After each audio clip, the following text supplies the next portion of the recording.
klase version 2. Guys, ito naman ang version 2 gagamitin ko nun is nipper. Medyo matigas kasi siya guys. Nakita nyo yan, meron ko siyang mga gas dahil sa pagkabukas. So same process din, iaangat natin, push papunta dun.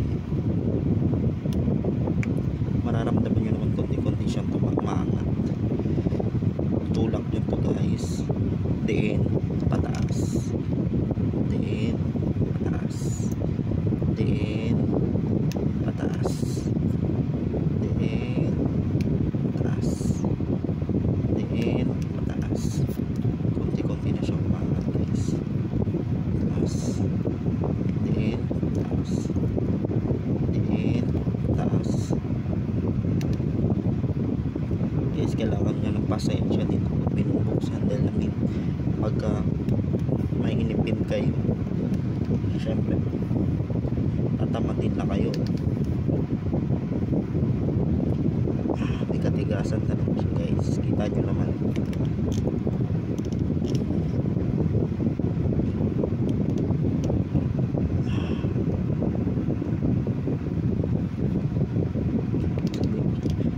Sabi nga nila, di ba, para makamit mo ang tagumpay kailangan maghirapan. Gas.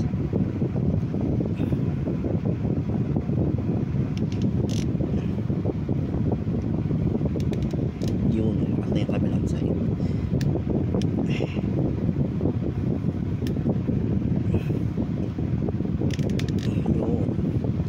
Kita nyo naman guys, diba? Tagal pa mahinilot bago siya ilabas. Gas. Yun, success. Oh, let's check. Putol ba yung wire? Tingnan nga natin. Hindi. Akala ko lang putol, tinabahan. So ito, makikita nyo yung juice na nalagay ko is parang sobra, napasobra.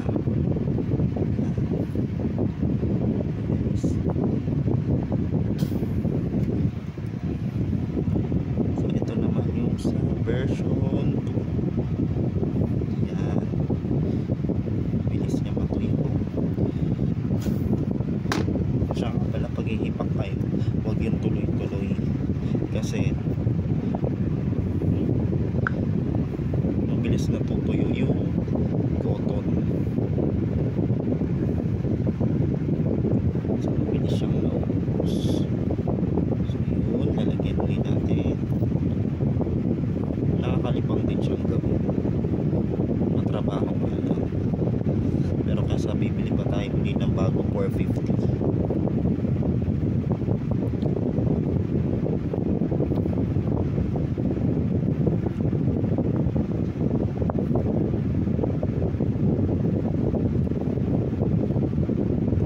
Targetin natin yung mga tuyo guys. Yan. So guys, yan, makikita nyo naman pinupunuan natin yung mga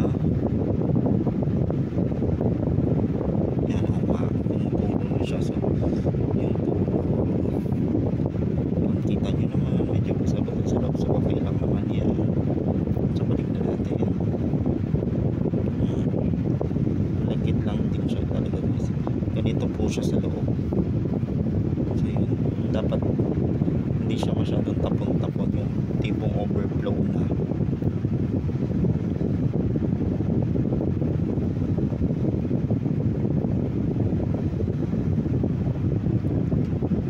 So pag dinirect apply nyo siya, tutulo talaga siya dun sa pag dito nyo sa gitna, tinapat sa tapos sa gilid. Mas prepare natin para ina-absorb siya ng cotton. Yan, kita nyo guys, sa gilid, wag sa gitna kasi tutulo lang siya dun. Pwede mo siyang i-apply sa gitna kung tatanggalin mo yung cotton, katulad nung ginawa ko kanina. Kasi sayang naman, di ba?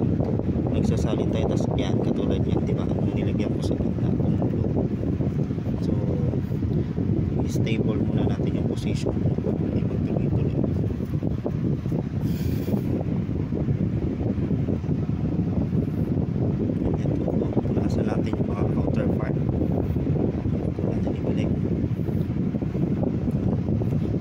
Sinisimulan ko na siyang ibalik guys. Ayan na.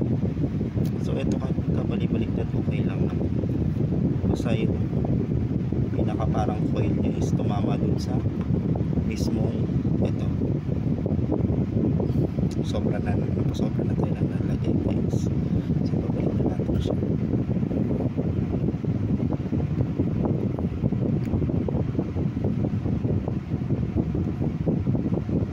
Pero kung may pera naman kayo pambili, okay lang din naman. Para sa mga katulad ko na nagtitipid, inaaway na ng asawa. Yan. Kasi nga naman ang gastos nga naman pagbibili ng pads, alam nyo naman nagsitaasan na lahat na naman bilihin tumataas. Taon-taon nagtataas. So naibalik ko naman siya, naibalik naman na natin siya. So hindi na siya ilulubog ng gusto dahil dyan ay pinaka position niya guys. Yan. Pwede rin kayo gumamit ng cotton pads.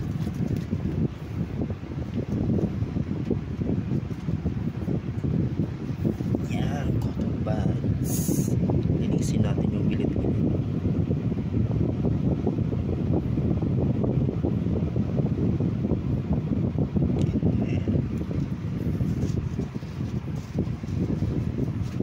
Tissue or wipes.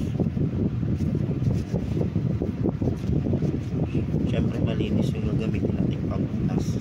Pwede naman labahan basta yung malinis pa, hindi naman yung mabaho. Tsaka, kasi dito rin tayo iiwan.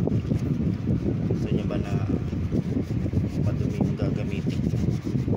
Yan. Yun. Ito rin, nakikita nyo nagtutulo siya kasi napasobra ng lagay. Then yun din, nilinisin natin. Yan.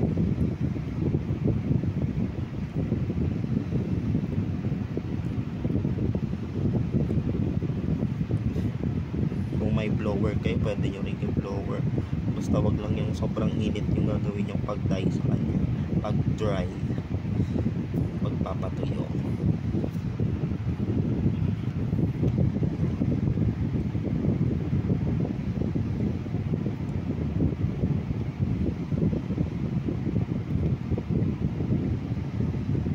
Basag.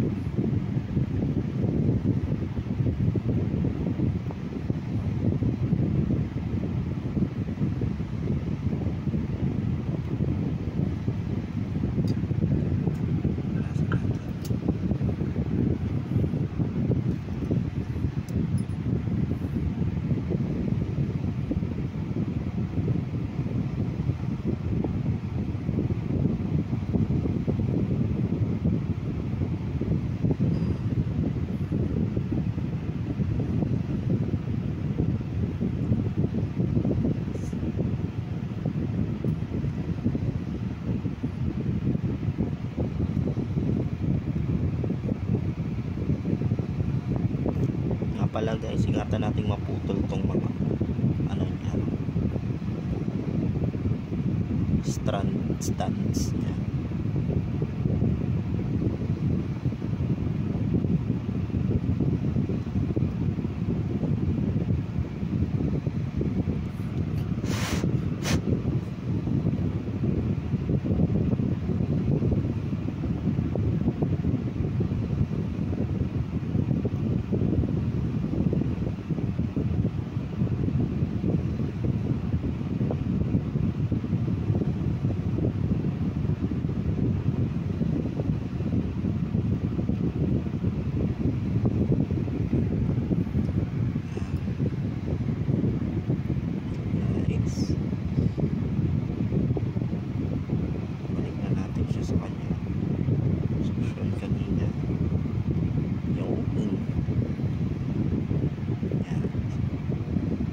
Magkabaliktad yan, basta simetro yung pagkakalagay natin guys dun sa mismong butas. Ayun guys, kita nyo naman diba, sentro. Kasi kung dito sa kabila parang medyo alanganin, so dito siya.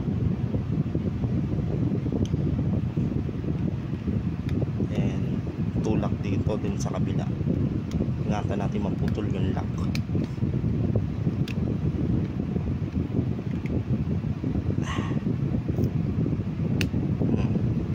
smooth lang siya ibalik guys, tatanggalin lang talaga medyo kahirapan. So yan, and the moment of truth na naman tayo guys. This is the